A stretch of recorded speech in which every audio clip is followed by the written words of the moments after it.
What is going on, everybody? Welcome back to the channel. So today we're going to talk a little bit about the Scarlet and Violet era, and I'm going to be honest, guys, a lot of these booster boxes aren't doing anything super crazy. I think that if you are newer to the hobby and a lot of your position is in Scarlet and Violet era, you're going to be kind of bored, honestly, over the next couple months. I think we are going to start seeing a lot of these boxes trade sideways, potentially even go down a couple percentage points. And a lot of that has to do with, I think, focus shifting back to the Sword and Shield era again. I made a video last week talking about how it looked like a lot of the alt art sets from the Sword and Shield era were getting ready to make a move again. And then I'm sure if you guys have tuned into YouTube over the past couple days, a lot of PokeTubers have now made videos talking about Sword and Shield era again. We will cover it on Wednesday. That's when we do our weekly Sword and Shield booster box update. And if you're in the spreadsheet, you can see all the numbers.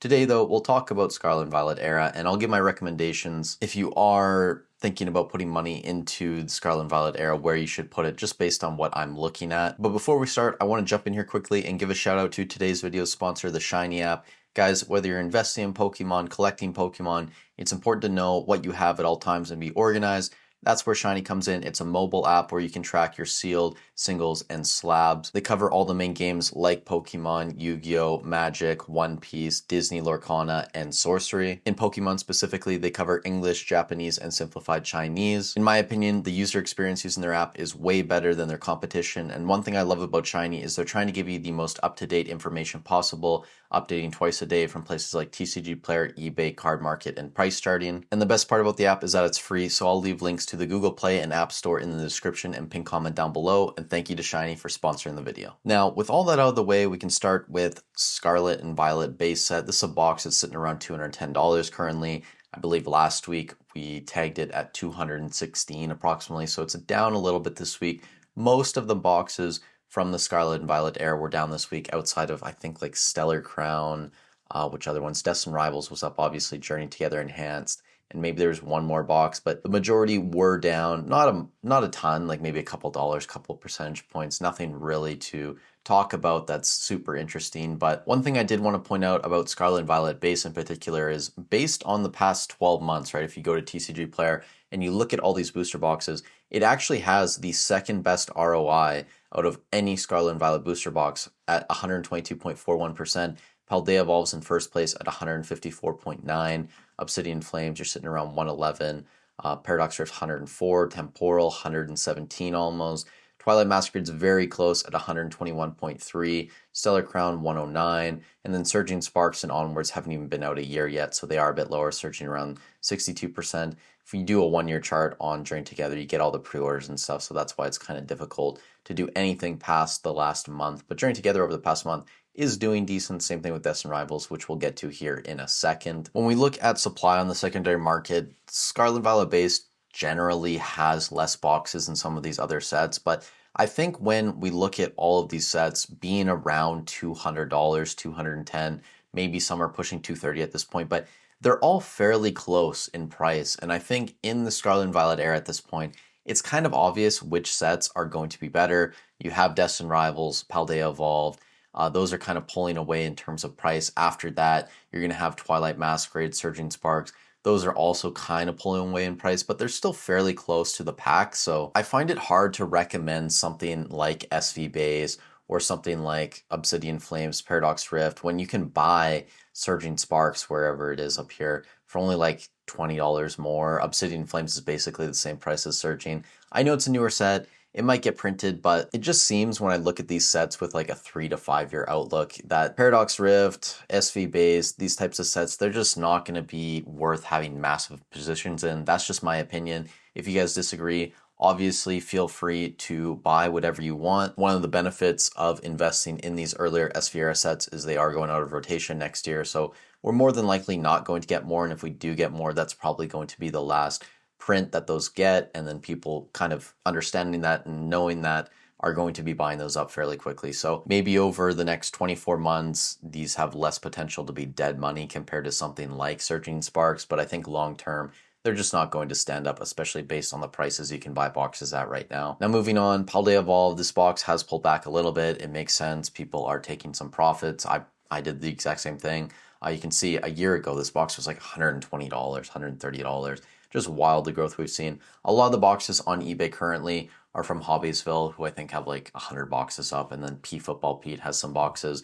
Outside of that, though, there's like maybe like 3 or 4 cases just from individual sellers. So it really is a couple big stores dominating the Paldea Evolved market currently. Obsidian Flames, same sort of deal. It's really not doing anything crazy. Decent amount of supply out there. Paradox Drift, same situation. Temporal Forces, basically the same boat. We can go down the line here. Twilight Masquerades may be a bit different. There's still a decent amount of supply out there. It's a little bit more expensive though, but that said, I still don't think this box is going to go crazy anytime soon. Stellar Crown, this is a box that doesn't have a ton of supply. We've talked about this multiple times now. Basically every week I bring it up, and it's still the same situation, right? Like there aren't a ton of boxes. I think this week it was actually the box with the lowest amount of quantity, below a 20% leg up. Stellar Crown, though, is one of those boxes that sells fairly infrequently compared to a lot of these other SV era sets, especially the most recent sets, which we're going to see here in a second because I'm going to show you guys part of the spreadsheet. Surging Sparks being one of those boxes, Journey Together, and then Destined Rivals. I'm actually going to show you guys part of the spreadsheet this week so you can see here. Surging Sparks, 242.29, that's market price. The 20% leg up would be 290.75. There's 416 boxes listed below 291, so that's a lot of boxes. I think last week it was only like 320-ish. They're selling at 5.57 per day by It Now North America. I think that is down from last week as well. That gives you about 74, 75 days of inventory. So I don't think that surging is going to go crazy up to like 270, 280, 290 anytime soon. Maybe it gets there by the end of the year. It really is going to depend on what this number looks like. But being 416, that is very high compared to a lot of these other boxes. You can even see Journey Together enhanced boxes, only 281 below 265. That's kind of surprising to me. And they're selling at 7.71 per day. So actually more Journey Together enhanced boxes are selling than Surging Sparks. Now I will say this fluctuates on a week-to-week basis. Journey isn't always higher than Surging Sparks, but this week it is. And it has been a fairly popular set. If we go back and look at like the past month or two of data, people do enjoy opening Journey Together. It does give me Obsidian Flames vibes in this context where a lot of the cards aren't going to be super expensive, but because it's a smaller set, based on pull rates, it kind of makes sense that some of the cards are going to be cheaper. If we go in here, I can probably bring this up and we'll take a look because we were doing this for a while, basically every week as it was a new set, but we'll go in here now, sort by highest list and just check where the Lilies Clefairy is at $127. That one's actually holding fairly strong. The Salamence is now down to $72. You have the Belly Bolt at $57. Zoroark at $53. It kind of surprises me that this card is cheaper than the Belly Bolt. But you know, $50 card, not terrible. Hopsation, $39 sub 40, that kind of makes sense. Volcanion is sub $30, that also makes sense. The Articuno's holding around 20, so you can see, considering that release, the Salamence was what, 130, 140 bucks. The Lilies Clefairy was basically double this. Basically every card was more than double what they are now. These cards have pulled back a lot, but that's not necessarily being reflected in the price of the booster box, which is continuing to climb. So Journey Together, good on it, I guess. And then finally, Destined Rivals to close out this video, $315.36 market price. 20% leg up would be $378.43. 401 boxes listed below this number, selling at 14.57 per day by It Now North America. That is down from last week. I think last week we were at like 17 and a half, close to 18.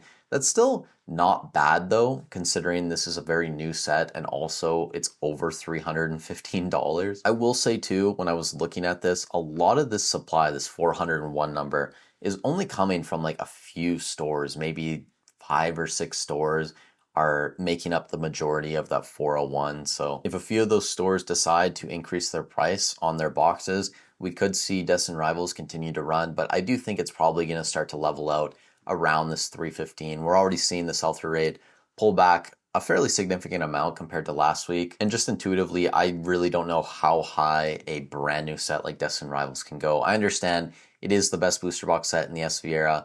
That is my opinion, but probably the opinion of most people. That said, I do think it would be quite outrageous for us to see this reach like $400 anytime soon. And honestly, it does seem like a lot of the interest in the SV era, if it's still there, is starting to be pushed over to the specialty sets. You can see 151 booster bundles, if you do the year chart, over the past, say, like month and a half, we're starting to see some growth in the loose booster bundles. And it's the same thing with loose packs. They're starting to steadily climb again. Paldean Fates, same deal. Even though the booster bundles are pulling back, the loose packs are continuing to go up. Even sets like Shrouded are continuing to climb, and obviously Prismatic is getting a lot of reprints, but the sell-through rate is still very high on those ETBs and also just loose packs. But that's going to be a wrap on the video this week. Thank you guys so much for watching. Make sure to go check out Shiny, links in the description down below. Stay safe wherever you are in the world, and I'll catch you in the next one.